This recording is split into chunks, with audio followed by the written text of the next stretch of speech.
In this video, we're going to compare a database to Excel. So why don't we just use an Excel spreadsheet instead of a relational database? Like, what's the difference?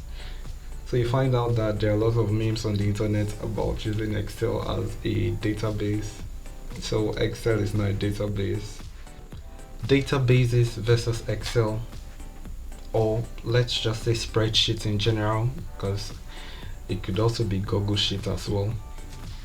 So databases are far more powerful than spreadsheets. They're really powerful. They can store much more data. You know, Excel has a limit. It has a row limit of 1 million, of about 1 million rows, and it has a column limit of 16,000, about 16,000 columns. That's the limit of Excel. I remember there was a project I worked on where I had to analyze a data that had over 65,000 columns. Now that data was really huge, and I remember I couldn't even use Excel or spreadsheet. Well, in that project I was using Python programming language. So you can see Excel has its limit. And another advantage of databases over spreadsheets is the storage is more secure, you know, better security, and many users can write queries at the same time to gather insights from the data. So many users can write queries to gather insights from the data at the same time. Think of it this way. Maybe you have a database somewhere and you have different analysts and data scientists working for you.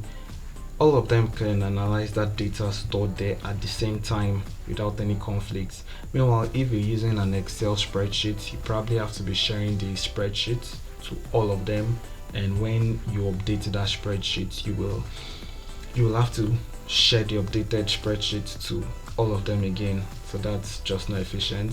And let's say you're using Google Sheets, where you can update the data and all of them will still see it. You imagine like multiple people trying to analyze a Google Sheet at the same time. I mean, I'll be seeing what this person is doing, someone else will be seeing my work, that kind of stuff. So databases are much more efficient in that context. Then we have automation and scripting. For example, in my analysis, I want to analyze students' score. Maybe I want to get the average scores of students. So what I can do here is I can just write a script in the SQL code that will give me the average score of students, and I can save that script. Then even when my database is updated, like new data comes in, all I need to do is I just run that script without stressing, and I can get the new average scores of students. But let's say if I'm using Excel, I may have to do this manually every time I'm doing manually. So there's just an example of automation and scripting. Then we have data consistency as another advantage. So when it comes to data consistency, SQL databases can enforce something known as referential integrity. So this means that your data is always consistent and accurate. For example, if a particular column in your data is supposed to accept numbers, let's say you want to store your students' scores, and that column is supposed to accept integers, that's numbers, you can't store something else like a string there, like a text or characters. You can't store the name of a student in that column. A database, a SQL relational database, is going to reject it. But meanwhile, in an Excel spreadsheet, you know, someone could mistakenly enter a text in the score field, so there's nothing to check against that. So this is an example of data consistency. With SQL databases, relational databases in general, there's that data consistency. And finally, another advantage we have is SQL databases support complex data modeling. Excel can be less intuitive for managing complex data relationships.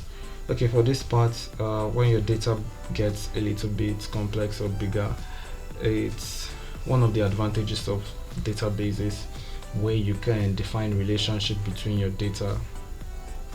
For example, in a database you can have two tables. picture this as having two Excel spreadsheets. The first table could be about students, the other table could be about teachers. So think of it like having two Excel spreadsheets. One is giving you the information of students, the other one is giving you the information of teachers. Now in a database you can do something cool, and that is you can define the relationship that exists between this teacher table, the students table, and the teacher table. You can say, okay, there's some kind of relationship that exists here, and the relationship is that one teacher can have many students. So call that like a one-to-many relationship. You don't need to worry about all of that, but I'm just saying that's one of the cool things about databases. You can tell the database, oh, there's a relationship between this data, and database will understand, oh, okay.